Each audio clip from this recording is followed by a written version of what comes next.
नमस्कार शेतकरी मित्रांनो, बंधूंनो. आज 22 ऑगस्ट 2026. मित्रांनो, आज पासून 31 ऑगस्ट पर्यंतचा आपण हवामान अंदाज पाहणार आहोत आणि त्यापुढे 5 ऑगस्ट पर्यंत राज्यात कशा स्वरूपाचं हवामान असू शकते, तिची ही एक एकत्रित माहिती आपण पाहणार आहोत. हे ECMWFचं मॉडेल आहे, त्यामुळे हवामान अंदाज शेवटपर्यंत पहा. मित्रांनो, खऱ्या अर्थानं सध्या राज्यातील शेतकऱ्यांना पावसाची अत्यंत आवश्यकता आहे. पिकांना वाढीची अवस्था आहे. पिकांची पाण्याची गरज वाढलेली आहे आणि अशा कालखंडात शेतकऱ्यांना पाऊस अपेक्षित आहे. तो कुठून का पडाना, कसा का पडाना, पण माझ्या शेतावर, माझ्या गावावर पाऊस पडावा हे महत्वाचं आहे. आम्ही सातत्याने वेगवेगळे मॉडेल चेक करत असतो, सातत्याने त्यामध्ये लक्ष घालतो. आम्ही आमच्या कुटुंबाचा वेळ मित्रांनो निश्चित या तुमच्या सेवेसाठी देतो. म्हणून व्हिडिओ तुम्ही शेवटपर्यंत पाहत चला. आपले मित्र परिवार, आपले नातेवाईकाला जोडा. मी राजभाऊ उगले, राहणार कोठाळा, तालुका अंबड, जिल्हा जालना. मित्रांनो, आता जो पडणारा पाऊस आहे हा पैशाचा पाऊस असेल, लक्षात घ्या. आणि या पार्श्वभूमीवर अतिशय महत्वाचा पाऊस गरजेचा आहे, कारण टेम्परेचर वाढलेलं आहे. मित्रांनो, ऑगस्टमध्येच आपल्याला ऑक्टोबर हिची जाणीव होत आहे. सप्टेंबरमध्ये सुद्धा हे टेम्परेचर अधिक वाढत राहणार आहे. अल्निनोचा इफेक्ट आहे आणि त्यामुळे आपल्याला फार मोठ्या पावसाची आता अपेक्षा नाही. आपल्याला छोटाच पाऊस पाहिजे. अतिशय हलका फुलका पाऊस जरी असेल, आपल्याला पिकांना जीवनदान देणारा, निश्चित हा पैशाचा पाऊस असेल. मित्रांनो, बंगालच्या उपसागरात ज्या लो प्रेशर सिस्टीम बनत आहेत, त्यामुळे या सिस्टीम मध्ये भारतात विशेषतः मध्य प्रदेशवर येत आहेत आणि या मध्य प्रदेशवर आल्यामुळे मित्रांनो जवळपास मध्य प्रदेशमध्ये पुढे एकूण 8 ते 10 दिवस 500-600 मिलीमीटर पाऊस पडण्याची शक्यता तयार झालेली आहे.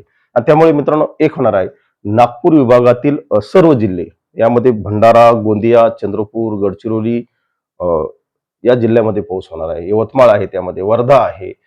अमरावती जिल्ह्यातील अमरावती विभागातील सर्व जिल्हे, यामध्ये मित्रांनो अकोला, अमरावती, बुलढाणा, त्याला लगत असणारा जो भाग आहे, जळगाव, जळगाव जामोद, जामनेर मित्रांनो, त्यानंतर इकडं धुळे, नंदुरबारच्या काही भागात मित्रांनो, छत्रपती संभाजीनगरचा उत्तर भाग, जालना उत्तर, परभणी, नांदेड, हिंगोली या भागात, आमचा छत्रपती संभाजीनगरचा दक्षिण भागात काही अंशी पावसाच्या ऍक्टिव्हिटीज होतील. अहिल्यानगरमध्ये पावसाच्या ऍक्टिव्हिटीज होतील. मित्रांनो, ह्या कधी होणार आहेत? या सर्व आज 22 तारीख ते 31 तारखेपर्यंत मित्रांनो निश्चित राज्यामध्ये पैशाचा पाऊस पडणार आहे, लक्षात घ्या. आणि हा पाऊस आपल्या पिकांची गरज भागवणार आहे, आपल्या पिकांना जीवनदान देणार आहे. मित्रांनो, जालना त्या भागात विखुरलेल्या स्वरूप असेल, त्यामध्ये मित्रांनो खाली इकडे सोलापूर, नंदुरबार, सोलापूरकडे पावसाच्या ऍक्टिव्हिटीज असतील. हा एकत्रित अंदाज आहे. आपण याचं सविस्तर विश्लेषण पाहू. मित्रांनो, तुम्हाला सविस्तर अंदाज दाखवतो. राज्यावर कशा पद्धतीने पावसाच्या ऍक्टिव्हिटीज असतील तुम्ही पाहू शकता. घाटावर मित्रांनो जबरदस्त पावसाच्या ऍक्टिव्हिटीज होणार आहेत, अगदी नाशिक ते खाली कोल्हापूर पर्यंत. त्यामुळे अंतर्गत भागात मित्रांनो विखुरलेल्या स्वरूपात सर्वत्र जरी पाऊस नसेल तर विखुरलेल्या स्वरूपात हलक्या ते मध्यम पावसाची शक्यता राज्यात तयार झालेली आहे. यामध्ये प्रामुख्याने मित्रांनो छत्रपती संभाजीनगरचा उत्तर भाग, मालेगावचा उत्तर भाग, मालेगावच्या भागात सुद्धा हलक्या ते मध्यम पावसाच्या ऍक्टिव्हिटीज होतील. अहिल्यानगरचा मित्रांनो दक्षिणेकडील भाग, पश्चिमेकडील भाग, इकडं इंदापूर, सोलापूर हा जो जतचा पट्टा आहे मित्रांनो, हा पाऊस खूप दिवसानंतर प्रतीक्षेत असलेल्या या भागाला पावसाच्या ऍक्टिव्हिटीज या पुढील 5 दिवसात 7 दिवसात होण्याची शक्यता आहे. मराठवाड्यातील मित्रांनो नांदेड, परभणी, हिंगोली हे जे पूर्व मराठवाड्यातले जिल्हे आहेत या भागात होईल. जालना जिल्ह्यात सुद्धा मित्रांनो विखुरलेल्या स्वरूपात पावसाच्या ऍक्टिव्हिटीज असतील, परंतु फार मोठ्या पाऊस नसेल. पिकांना जीवनदान देणाराच हा पाऊस पडणार आहे, त्यामुळे शेतकऱ्यांनी चिंता करू नये.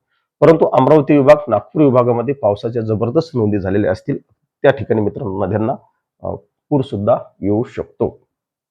त्याला लागून असणारा अकोला आहे, अमरावतीचा भाग आहे, बुलढाणा आहे, अगदी जालना उत्तर या भागात पावसाच्या ऍक्टिव्हिटीज असतील. त्यामध्ये जाफराबाद, भोकरदन, जळगाव जिल्हा आहे मित्रांनो.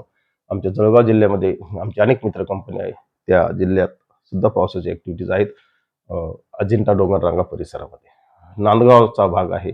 एकूण जर आपण पाहिलं तर राज्यामध्ये येणाऱ्या 8 दिवसात निश्चित विखुरलेल्या स्वरूपाचा हलका ते मध्यम पाऊस आहे. हा पाऊस मित्रांनो पैशाचा पाऊस असणार आहे. या सर्व मॉडेलचा जर आपण एकत्रित अंदाज पाहिला तर निश्चित राज्यातल्या कुठल्याही शेतकऱ्यांची पिकं वाया जाणार नाहीत, एवढी मात्र हमी या निसर्गाने घेतलेली आहे. आज एवढंच सांगतो, थांबतो. जय हिंद, जय महाराष्ट्र. अधिक माहितीसाठी IMD सारख्या विश्वसनीय चॅनलला फॉलो करा. धन्यवाद.